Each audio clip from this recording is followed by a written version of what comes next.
악마가 자기가 지닌 모든 무기들을 자랑하고 있었습니다. 뭐를 자랑해요? 무기들을 자랑합니다. 그러니까 사람들이 모여서 그것을 보려고 막 정신없이 악마 근처로 모이는 겁니다. 악마가 사람들이 잘 아는 무기를 이렇게 보여줘요.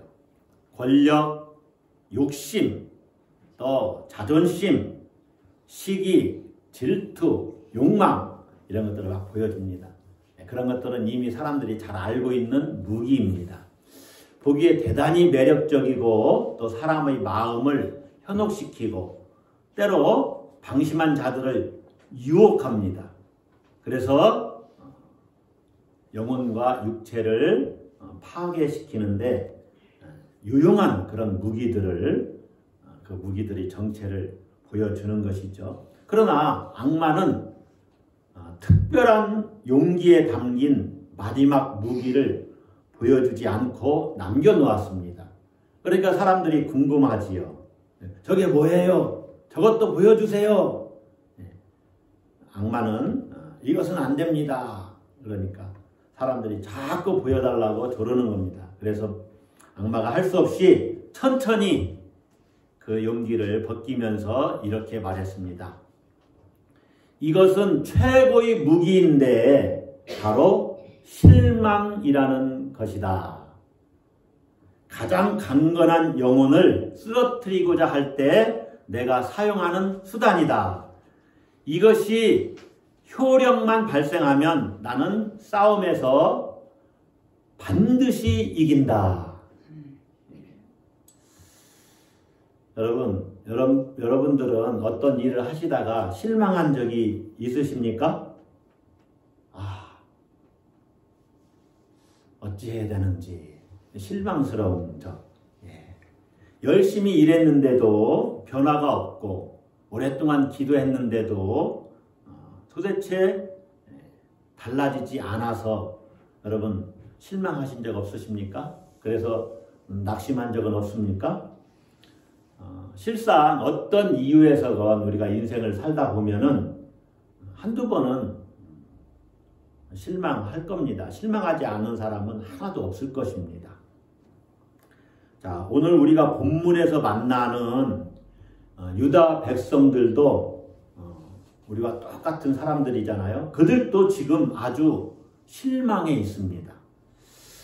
본문에서 만나는 이 유다 사람들은, 유다 백성들은 바벨론 포로에서 이스라엘로 돌아온 포로 귀한 공동체입니다. 따라서 한번 합시다. 포로 귀한 공동체. 포로에서 이렇게 고국으로 돌아올 때 스룹바벨을 통해서, 그가 정치 지도자거든요. 유다 총독으로 임명받아서 그의 지휘 아래 이제 돌아오는데, 그래서 이 공동체를 스룹바벨 공동체라고도 해요. 자, 우리가 잠깐 역사니까 잠깐 한번 살펴보면, 북이스라엘은 주전 722년, 기원 전 722년에 망하지요.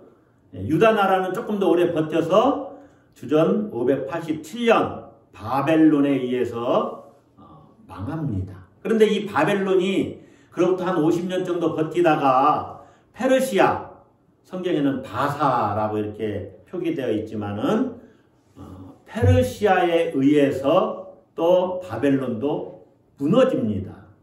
주전 538년경이에요. 1, 2년 차이는 조금씩, 책마다 조금씩 왔다 갔다 하더라고요. 자, 이때 페르시아의 고레스 왕이 이스라엘 백성들에게, 유다 백성들에게 너희는 고국으로 돌아가라 하고 칙령을 내려요. 하나님의 은혜죠. 그래서 나라가 망하기 20년 전부터 포로로 바벨론에 끌려가거든요. 그래서 예레미야의 선지자 말대로 70년이 차면 너희가 고국으로 돌아올 것이다. 이 말이 정말로 이루어져요. 그러니까 나라는 망한 지 50년 만에 돌아오는 거예요. 망하기 20년 전부터 포로로 끌려갔으니까.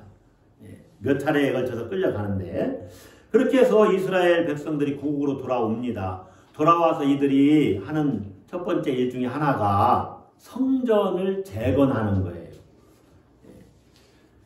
솔로몬 성전은 나라가 바벨론에 의해서 완전히 망할 때 완전히 파괴됐어요. 둘만 남았어요. 예. 어찌 보면은 성전의 모습이 완전히 사라진 거예요. 자, 이스라엘에는요, 역사적으로 세 개의 성전이 있습니다. 시대적으로. 첫 번째는 솔로몬 성전, 그리고 스룹바벨에 의해서 세워지는 제2성전. 솔로몬 성전이 제1성전이고, 스룹바벨에 의해서 세워지는 성전이 제2성전입니다. 그리고 이것도 나중에 무너집니다. 폼페이우스 로마 장군에 의해서 주전 63년경에 이것도 무너져요. 제2성전도 무너집니다. 그래서 헤롯 대왕 때 성전을 다시 세워요. 이게 헤롯 성전이에요. 예수님 당시도 짓고 있던 거예요. 그러나 이 성전도 기원 후 70년 로마의 티투스 장군에 의해서 또 붕괴가 돼요. 그래서 지금 현재 예루살렘에 남아있는 성전은 서쪽 벽인가요? 그 벽만 남았어요. 성전에. 통곡의 벽이라고 하잖아요. 예. 그래서 성전이 사라졌어요. 없어요. 새 성전이 그렇게 되는데, 자, 오늘 우리가 본문에서 고국으로 돌아간 그 포로 귀환 공동체가 재건하는 성전은 스룹바벨 성전이라고 불리는 몇 성전? 2성전입니다. 제2성전. 솔로몬 성전은 이미 완전히 무너졌다니까요. 자, 이 성전을 지으려고 하는데 여러 반대들이 나오잖아요. 저항이 있습니다. 그래서 성전을 짓지 못해요. 그리고 오랜 세월이 흘렀습니다. 자, 포로에서 돌아왔으니 얼마나 국민들의 삶이 핍절합니까? 그런데 성전을 지으려다가 여러 저항을 만나니까 이제 주춤주춤해서 성전을 못 짓는 이런 시기가 계속 흘러갑니다. 그러는 가운데 이들이 성전을 향한 열정도 식었고 성전 건축에 대한 열의도 사라지던 때예요. 사람들은 일상에 매몰되어서 생계 유지에 급급합니다. 그렇게 살아가던 때에 하나님의 말씀이 학개 선지자에게 임합니다. 그래서 학개 선지자가 하나님의 말씀을 전해요. 그때는 주전 520년경이고 이 유다 나라 그 공동체가 이 처음 포로 귀환해서 돌아오기 시작한 때로부터 18년이 지났을 때예요. 그러니까 바벨론이 페르시아에 의해서 무너진 때가 한 그 정도 됐을 때 18년 정도가 지난 거예요. 자, 오늘 본문은 주전 520년경 다리오 왕 2년, 페르시아의 다리오 왕. 지금 유다 나라는 왕이 없어요. 이제 나라가 망했고 이 페르시아의 식민지로 살고 있기 때문에 다리오 왕 2년 이렇게 나온 거예요. 주전 520년경의 성전을 재건할 때의 그 상황이에요. 이게 역사적 배경이고 지금 본문의 삶의 자리입니다. 학개는 유다 백성들에게 성전 재건을 하다가 지금 멈춘 지가 오래됐으니까 성전을 다시 재건해라. 이렇게 하나님의 말씀을 전합니다. 그래서 성전 재건을 시작하는 것이 1장 15절에 나오는 그 날이에요. 다리오 왕 제2년 6째 달 24일이었더라. 자, 성전을 재건하기 시작한 지 27일 정도 지난 다음에 다시 하나님의 말씀이 학개 선지자에게 임해요. 그것이 2장 1절이에요. 그래서 7째 달 곧 그 달 21일에 이랬죠. 7째 달 그 달 21일. 이날은 초막절이 끝나는 절기 마지막 날입니다. 그러니까 7월달이 굉장히 중요한 달이거든요. 이스라엘에게는 7월 10일이 대속죄일이 있는 날이잖아요.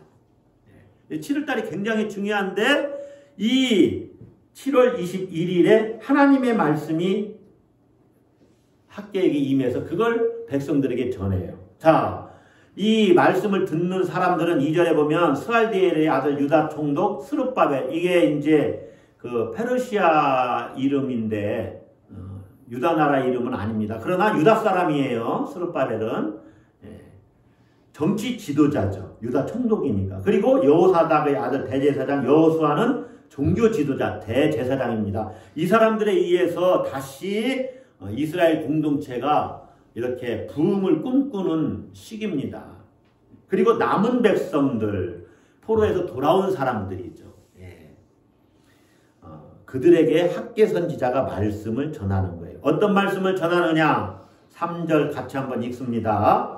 너희 가운데 남아있는 자 중에서, 포로 귀한 공동체라 그랬죠. 이 사람들 중에서 이 성전의 이전 영광을 본 자가 누구냐? 자, 이 성전의 이전 영광은 솔로몬 성전의 영광을 말합니다. 솔로몬 성전의 영광을 본 자가 누구냐? 이제 이것이 너희에게 어떻게 보이느냐? 자, 이제 이것은 어떤 성전이에요? 지금 재건하는 제2성전, 스룹바벨 성전을 이야기하는 거예요. 이 성전이 너희에게는 어떻게 보이느냐? 다 같이 읽습니다. 이것이 너희 눈에 보잘것없지 아니하냐. 보잘것없지 아니하냐. 여러분, 첫 번째 성전인 솔로몬 성전을 한번 생각을 해보세요. 이 솔로몬 성전이 얼마나 화려합니까? 이 솔로몬 성전은 지금 이들로 보면은 한 67년 정도 무너진 지 그 정도가 됐습니다. 그러니까 솔로몬 성전을 본 사람들은 이제 포로로 끌려갔다가 돌아왔으니까, 예, 뭐 포로로 끌려갈 때 아기가 끌려갔겠어요. 그래서 10살 뭐 10대 소년 때 끌려갔을 거 아니에요. 다니엘 같은 경우도 그렇잖아요. 예. 그러니까 한 80살 정도 된 사람이에요. 당시 80살이면 엄청나게 오래 산 거죠. 그러니까 그 솔로몬 성전의 영광을 본 사람들이 볼 때는 지금 재건하는 이 성전이 어떨 것 같아요? 너무나 보잘것없는 겁니다. 솔로몬 성전의 잔해만 돌무더기로 남아있어요. 여러분, 솔로몬 성전은 다윗이 평생 동안 그 성전을 짓기 위해서 이 기자재, 성전의 재료들을 모아놨어요. 탁월한 양의 황금들, 그리고 값비싼 수입 목재인 레바논의 백향목, 탁월한 건축 기술가들이 솔로몬 시대에 그 성전을 짓는 겁니다. 너무너무 화려하게. 그래서 그 안은 다 금으로 다 쌌고.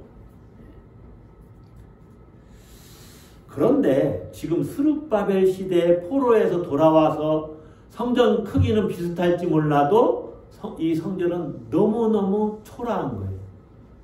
나무도 좋은 게 아닙니다. 그냥 막 갖다 쓰는 거예요. 페르시아의 식민지 백성으로 페어떡이 가운데서 성전을 짓는 것이니까, 또 최소한의 기자재로 짓는 것이니까 초라할 수밖에 없습니다. 비교할 수도 없어요.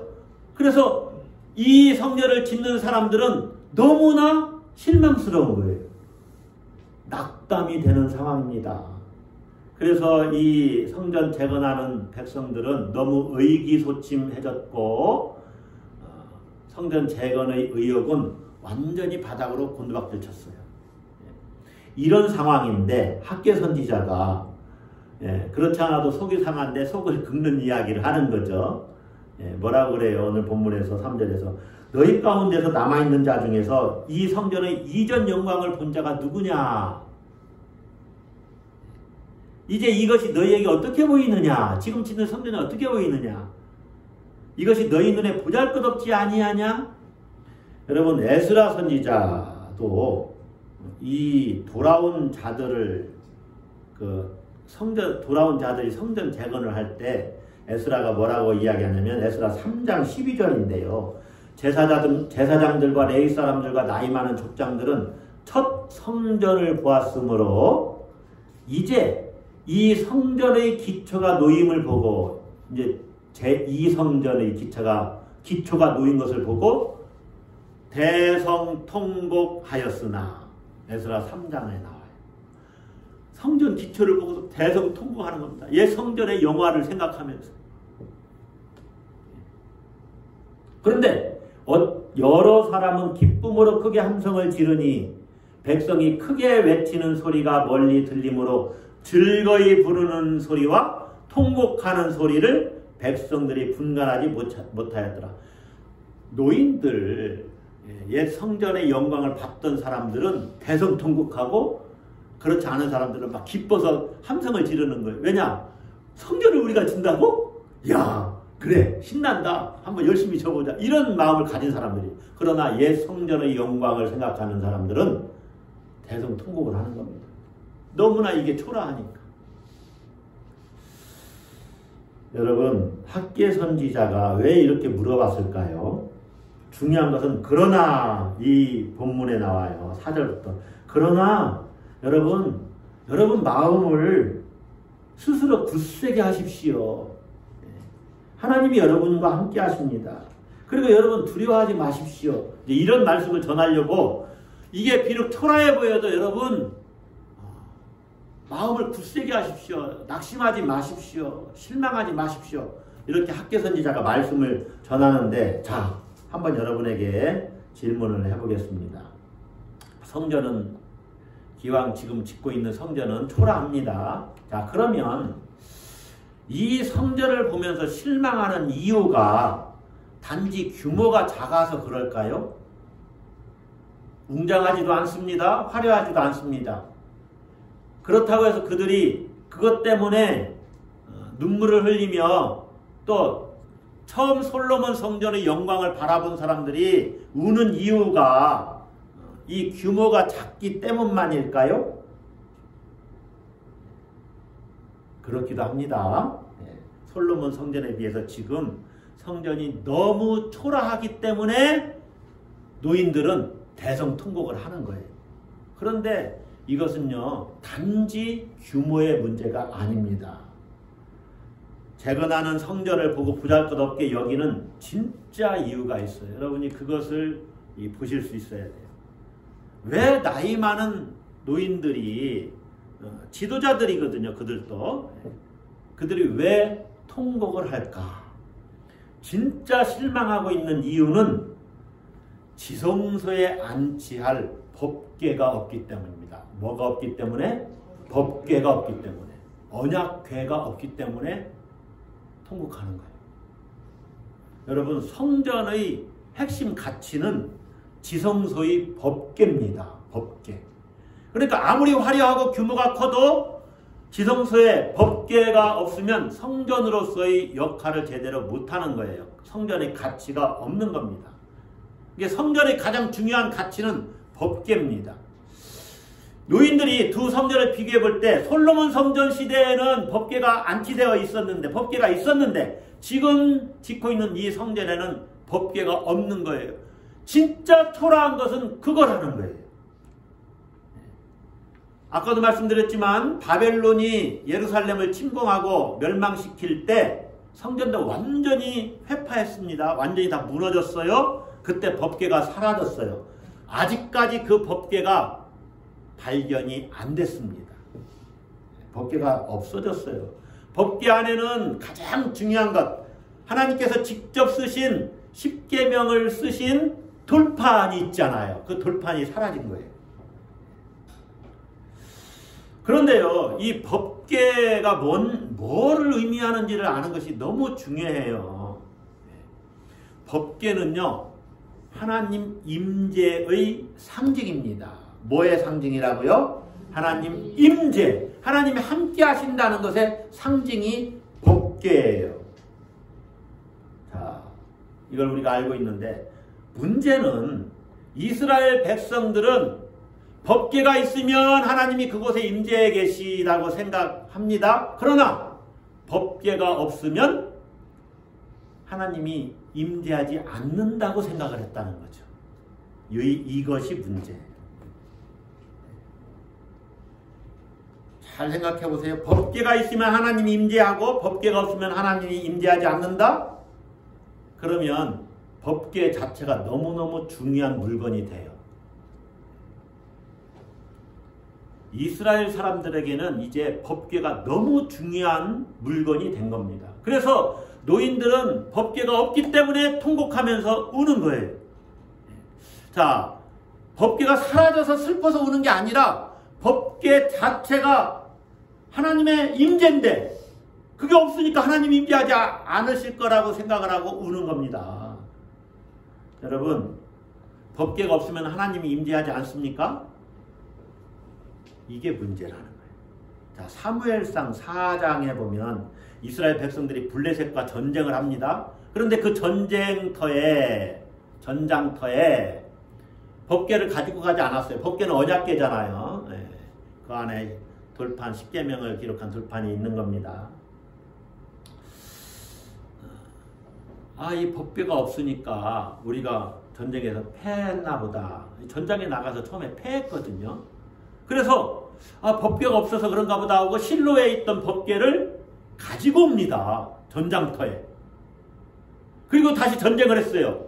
법궤가 있습니다. 그런데 더 크게 패했습니다. 이게 어찌된 일입니까? 법궤가 있는데 전쟁에서 졌어요. 이스라엘의 모든 신앙은 법궤에 달려 있어요. 그런데 법궤가 있는데도 전쟁에서 졌어요. 여러분, 전쟁의 승패가 법궤에 달려 있습니까? 전쟁의 승패가 누구에게 달려 있어요? 하나님께 달려 있어요. 법궤는 하나님이 임재하신다는 것의 상징일 뿐이에요. 상징. 실제가 아닙니다. 법궤가 없어도 하나님이 임재하시려면 임재하시는 것이고, 법궤가 있어도 하나님이 임재하시지 않으려면 임재하시지 않으시는 거예요. 법궤는 하나님이 아닙니다. 아시겠지요?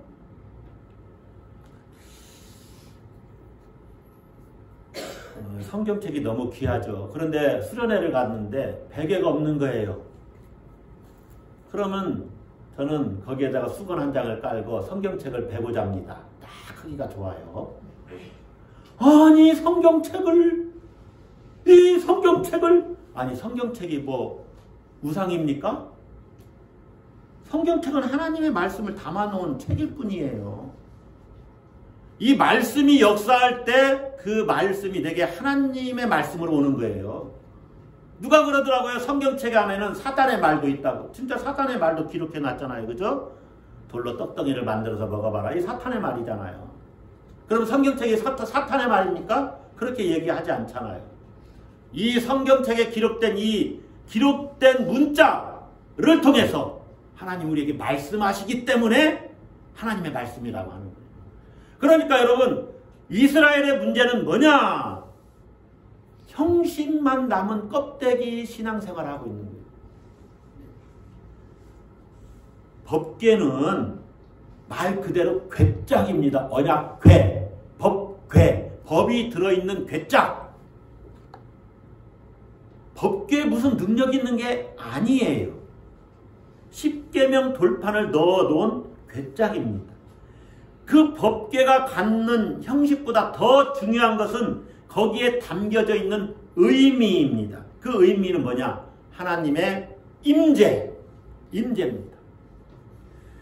여러분, 법궤를 하나님처럼 여기는 우를 요즘 현대 우리 그리스도인들도 범할 수 있어요. 그렇게 하면 안 된다는 거죠. 법궤를 하나님처럼 여기면 그때부터 법궤는 우상이 되는 거예요. 그래서 어떤 신학자는 법궤를 빼앗긴 그때부터 법궤는 더 이상 법궤가 아니라 궤짝이 되었다. 이렇게 말했다고 그래요. 궤짝이 되었다. 여러분, 요즘 우리의 신앙의 문제도 잘못하면 이런 무리에 빠질 수 있는데, 십자가를 한번 생각해 보세요. 십자가를 주님이 나를 위해서 십자가를 지시고 죽으셨구나. 내가 그래서 죄 사함을 받았구나. 십자가의 의미가 그런 거죠. 하나님의 사랑이 십자가에 담겨져 있구나. 그래서 우리가 십자가를 바라볼 때 그걸 생각합니다. 그런데 십자가가 무슨 귀신을 내쫓는다고 여기저기다 다 빨갛게 막 대문짝에도 십자가를 그려놓고 또 막 어디다 십자가를 가지고 귀신아 물러가라 이렇게 하고, 십자가가 귀신을 물리치는 겁니까? 누가 물리치는 거죠? 하나님께서 물리쳐 주시는 거죠. 예수 그리스도께서 그 귀신을 내쫓으시는 거죠. 성령의 역사죠. 이런 일들이 우리가 신앙생활하는 가운데도 다 일어날 수 있다는 거예요. 자, 우리 예배를 한번 생각해 봅시다. 예배는 형식입니다. 특별히 주일 예배 이렇게 드리죠. 이건 공적인 형식, 폼이 있는 예배이죠. 공식적인 형식이 있어요. 자, 그러면 내가 예배에 참석했으니까 모든 게 다 신앙이 다 끝납니까? 예배 생활 이 자체가 신앙생활입니까? 신앙생활의 전부입니까? 그렇지 않다는 거죠. 예배만 그런 것이 아니라 예배나 기도, 성경 공부, 교회 활동, 목사님에게 한번 적용을 해보면 목사들의 목회 활동, 이런 것들이 잘못하면 우상이 될 수가 있어요.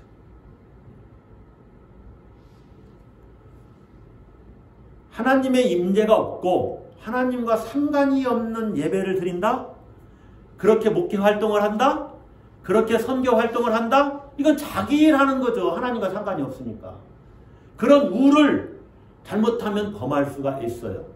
목회자도 밥을 먹고 살아야죠. 직업의식도 가져야 됩니다. 열심히 해야죠. 그러나 직업으로만 목회를 생각하고 있으면 이건 하나님하고 상관이 없어요. 예배에 나올 때 왜 내가 예배 자리에 나가는가를 생각을 해야 돼요. 오늘은 누구누구 만나야지. 저는 요즘에 설교하는 게 좀 신납니다. 설교 준비하는 것도 신나고 좀 어렵지만 시간을 많이 투자하는데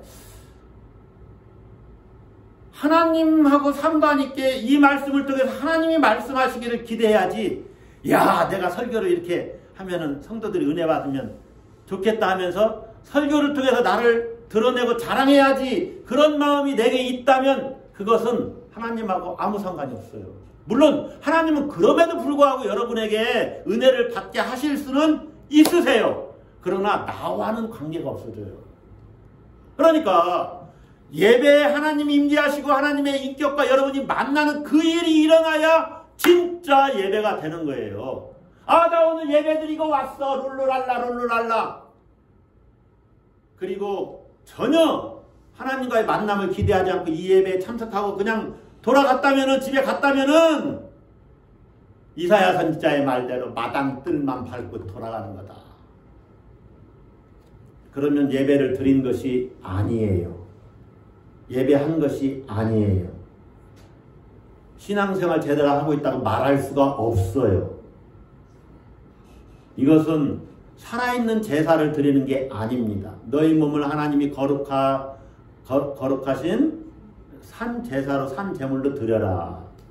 산 제물로 드리는 예배가 아니에요.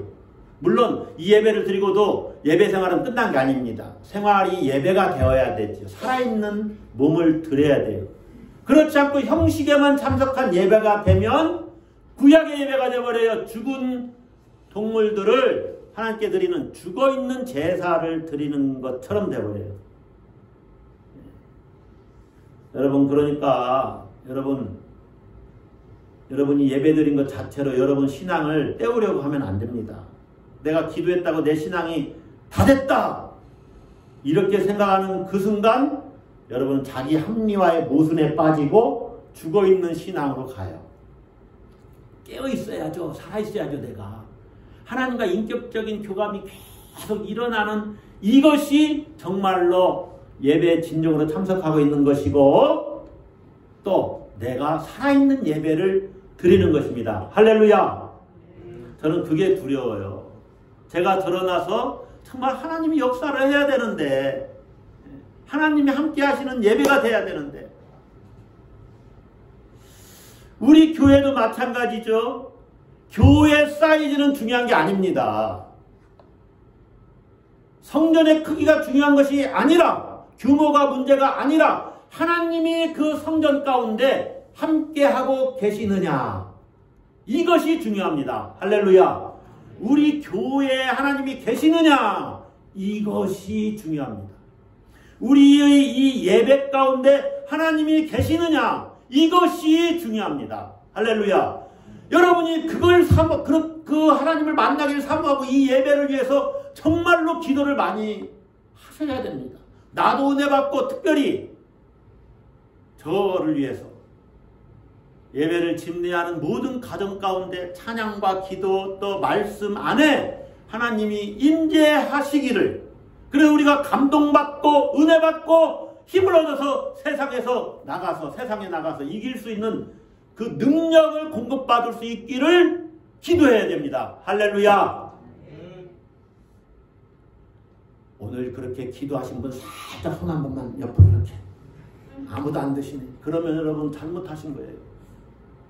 정말로 오셔서 한 주간 돌아보면서 회개 기도하시고, 그리고 부탁드리는 것은 대표 기도하시는 분들 있잖아요. 우리의 마음을 담아서 기도하는데 반드시 이 예배를 위해서 기도하셔야 됩니다. 나라와 민족과 우리 목회 여러분 우리 중보기도 교인들의 상황을 알고 있으면 그걸 위해서 기도할 수 있어요. 그런데 반드시 이 예배를 위해서도 기도해야 되고, 그 다음에 우리가 잘못한 것들, 그거는요 자기 죄를 고백하는 것보다는 그것은 두리뭉실하게 하면 돼요. 대표 기도니까. 그리고 회개 기도도 해야 되지만 이 예배를 위해서 기도하고, 그 다음에 예배를 집례하는 집례자, 또 설교를 위해서도 반드시 기도해야 됩니다. 왜냐? 사람의 말을 전하면 안 되잖아요. 하나님의 말씀을 전해야 되잖아요.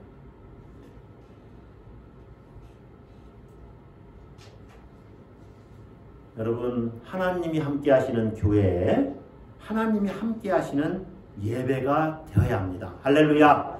그래서 정말 중요한 것은 법궤가 있느냐 없느냐의 문제가 아니에요. 하나님이 함께 하시느냐 함께 하시지 않느냐, 그것이 중요합니다. 그래서 지금 실망한 이 유다 백성들에게 학개 선지자가 그들을 위로하는데, 첫 번째 위로의 말씀에서 가장 중요한 게 뭐냐? 자, 실망한 이스라엘 포로 귀한 공동체에게 주시는 첫 번째 위로의 말씀입니다. 따라서 한번 하겠습니다. 내가 너희와 함께 하리라.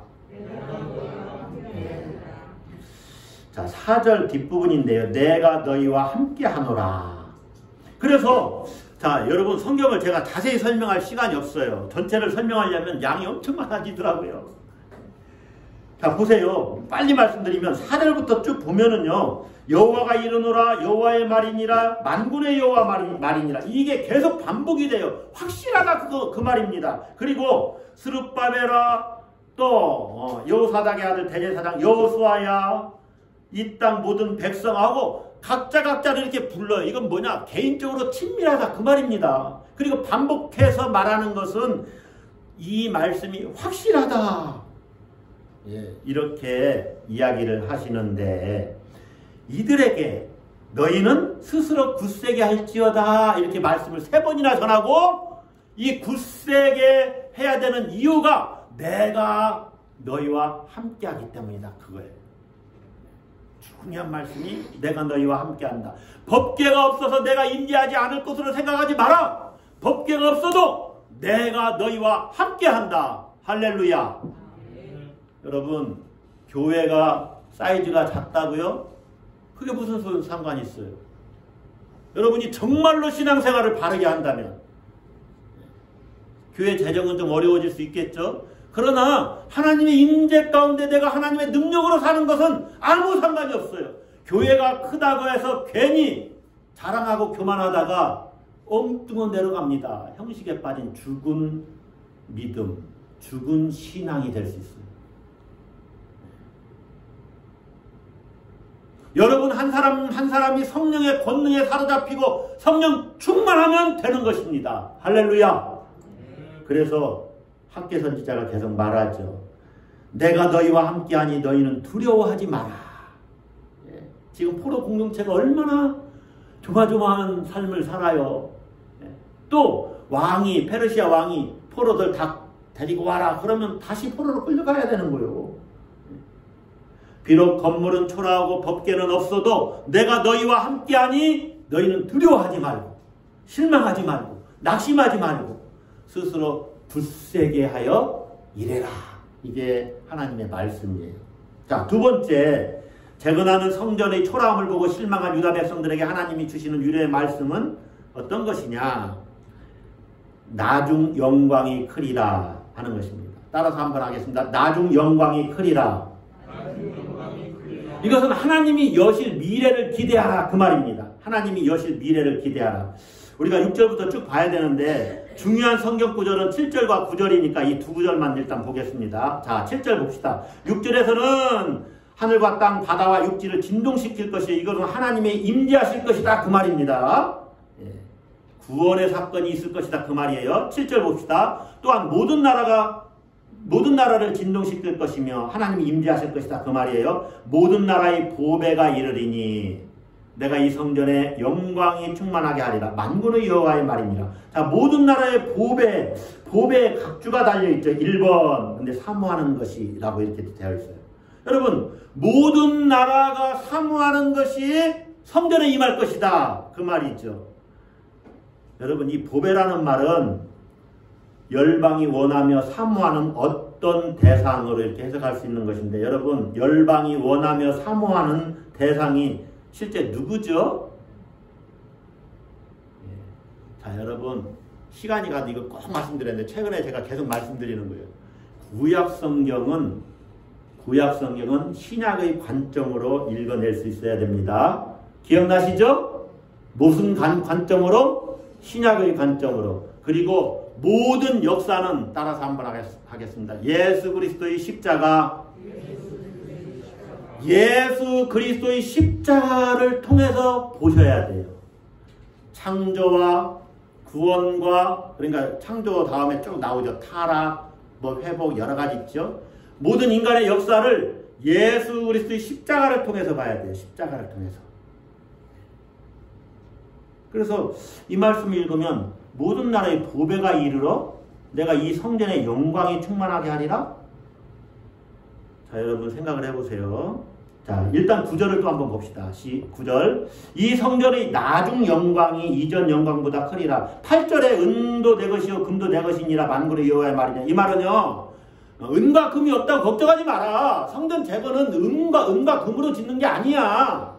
은과 금은 다 내 것이야. 나무로 줘도 상관없어. 그것 때문에 너희들 초라하다고 눈물 흘리지 마. 재물은 다 내 것이야. 그러면서 재물 없음으로 성전 재건에 대해서 염려하지 마라 하는 하나님의 말씀이 있고, 자, 9절에 보세요. 이 성전의 나중 영광이 이전 영광보다 크리라. 만군의 여호와의 말이니라. 내가 이곳에 평강을 주리라. 자, 이 성전의 나중 영광은 지금 재건하는 스룹바벨 성전, 제2성전입니다. 이전 영광은 어떤 성전이에요? 솔로몬 성전입니다. 그런데 이 성전의 나중 영광이 이전 영광보다 크다는 거예요. 지금 재건하는 성전은 정말로 형편없이 초라한데 이 성전의 영광이 크다는 거예요. 이게 역사적으로 이루어졌을까요? 여러분, 포로로 돌아온 이스라엘 민족은 1948년도까지 나라를 세우질 못했어요. 나라가 없었어요. 거의 2000년 동안.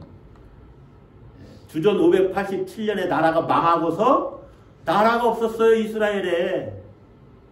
주권국가가 아니었어요. 그런데 지금 짓는 이 스룹바벨 그 성전, 제2성전이 솔로몬의 성전과 같은 그런 영광을 정말로 누렸을까요? 아니에요. 못 누렸어요. 이 학개 선지자의 말씀은 건물 성전에서는 이루어지지 않았습니다. 그렇다면 이 말씀에 다른 의미가 있지 않나 여러분 우리가 생각을 해봐야 돼요. 여러분이 성경을 읽을 때 우리는 그리스도인이기 때문에 이 예언의 말씀이 어떻게 성취되었나를 늘 생각하면서 보셔야 돼요. 구약 말씀을 신약의 눈으로 해석해 낼 줄 알아야 된다는 거예요. 십자가를 통해서. 여러분, 이 말씀은 솔로몬의 성전보다 더 뛰어난 성전이 되시고 하나님의 영광으로 충만하신 어떤 실체에 대해서 예언하고 있는 겁니다. 솔로몬 성전을 가득 채웠던 하나님의 임재의 영광보다 더 뛰어난 어떤 하나님의 임재가 참 성전 되신 분에게 있게 될 것이라는 것을 지금 하나님께서 학개 선지자를 통해서 말씀하는 거예요. 학개 선지자는 예수 그리스도를 모릅니다. 모르지만 하나님의 말씀으로 지금 이 성전의 영광이 더 클 거야. 그러니까 여러분 실망하지 마. 이렇게 전하고 있는 거예요. 그 성전의 영광이 누구에게서 이루어졌느냐? 예수 그리스도에게서 이루어졌다는 거예요. 요한복음 2장 19절 21절을 보면은요, 예수님이 노끈으로 채찍을 만드셔서 휘두르시면서 성전 정화를 하십니다. 그때 유대인들과 대화를 하는데 이런 말씀을 하셔요. 예수님이 너희가 이 성전을 헐라 내가 사흘 동안에 일으키리라. 유대인들이 이르되 이 성전은 제3성전입니다. 헤롯 대왕 때 짓고 있는 성전이에요. 헤롯 성전이에요. 이 성전은 46년 동안의 지역군을 네가 3일 동안에 일으키겠느냐 하더라. 그러나 예수는 성전된 자기 육체를 가리켜 말씀하신 것이다. 예수님은 성전에 임재하신 정도가 아니라 성전 자체이십니다. 할렐루야. 그러므로 이 성전을 헐라 자기 육체를 가리켜서 하신 말씀이라고 그랬죠. 이것은 나를 십자가에 못 박으라 그런 의미가 담겨져 있어요. 이 성전을 헐라. 건물 성전이 아니라 진짜 성전은 나다. 이것을 이야기하고 있는 거예요. 그래서 나중 영광은 예수 그리스도가 십자가를 지시고 죽으시고 부활하신 것을 말해요. 하나님 나라를 이루시고 성전의 기능을 완성하시는 그것. 그러므로 여러분 지금 재건하고 있는 학개 선지자를 통해서 스룹바벨을 통해서 재건하고 있는 성전은 성전 대신 예수 그리스도를 예표하고 있는 것이다. 그래서 이 성전이 지금은 초라해 보여도 나중 영광은 솔로몬의 성전보다 더 크다. 할렐루야. 그러니까 여러분들은 실망하지 마십시오. 하나님이 여실 미래를 기대하십시오. 이렇게 지금 말씀을 전하는 겁니다. 하나님이 여실 미래를 기대하라. 나중 영광이 크리라. 할렐루야. 자, 시간이 많이 갔어도 이 말씀을 꼭 전해야 되는데 나중 영광이 크다는 말씀은 예수님에게만 적용되는 겁니까? 우리에게는 적용이 안 되는 말씀입니까? 아니죠? 이 말씀은요, 우리에게도 적용됩니다. 왜 그래요? 우리가 성전이거든요. 예수님은 성전 자체이시고 우리는 하나님이 거하시는 성전입니다. 할렐루야. 예, 고린도서 3장 16절 나오잖아요. 예, 너희가 하나님이 거하시는 성전이다. 이 성전된 우리가 얻을 나중 영광이 어때요? 예, 고린도서 3장 18절에 우리가 다 수건을 벗은 얼굴로 거울을 보는 것 같이 주의 영광을 보매 그와 같은 형상으로 변화하여 영광에서 영광에 이르니 곧 주의 영으로 말미암음이니라. 우리가 영광에서 영광에 이르러요. 야,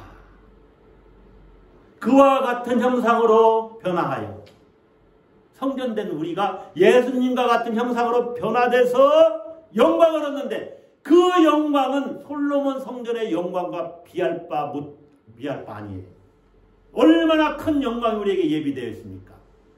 나중 영광이 크리라. 할렐루야. 여러분, 우리가 세상 살다 보면 실망할 일이 많이 있지요. 정말로 많습니다. 목회자도 실망할 일이 많이 있고 여러분도 실망할 일이 많이 있겠죠. 살다 보면 직장에서 가정에서 일터에서. 그러나 여러분, 하나님이 여러분을 향해서 말씀하십니다. 내가 너희와 함께하리라. 여러분 뭘 걱정하고 있습니까? 하나님께 시선을 두세요. 하나님은 여러분이 보아야 하는 것이 여러분이 짓고 있는 그 보잘것없는 집이 아니라고 말씀하십니다. 그 집을 바라보지 말고 하나님을 바라보라고 말씀하세요. 하나님께서 내가 지금 너희와 함께 하고 있다. 주님이 말씀하시죠. 세상 끝날까지 너희와 항상 함께 있으리라. 주님의 약속이 있어요. 그 약속을 믿고 하나님의 함께 하심을 믿으세요. 그래서 초라함을 부끄럽게 여기지 마세요. 하나님 함께 하시면 된 거 아닙니까? 규모가 문제가 아닙니다. 그리고 여러분 나중 영광이 이전 영광보다 크리라. 여러분 자신들의 보잘것없는 미래를 상상하면서 실망하지 마십시오. 하나님이 여실 미래를 기대하세요. 여러분이 가진 조건만 보고 여러분의 미래를 제한하지 말라 그 말이에요. 나중 영광이 크리라. 반드시 하나님이 그 영광을 주시는데 또 은혜로 이 땅에서도 하나님이 영광을 베푸실지 어떻게 합니까? 그 영광을 기대하면서 사는 겁니다. 할렐루야. 하나님이 열어주실 미래를 기대하십시오. 할렐루야. 우리에게 가장 영광스러운 날은 아직 오지 않았습니다. 따라서 한번 합시다. 나중 영광이 크리라. 기도하십시다.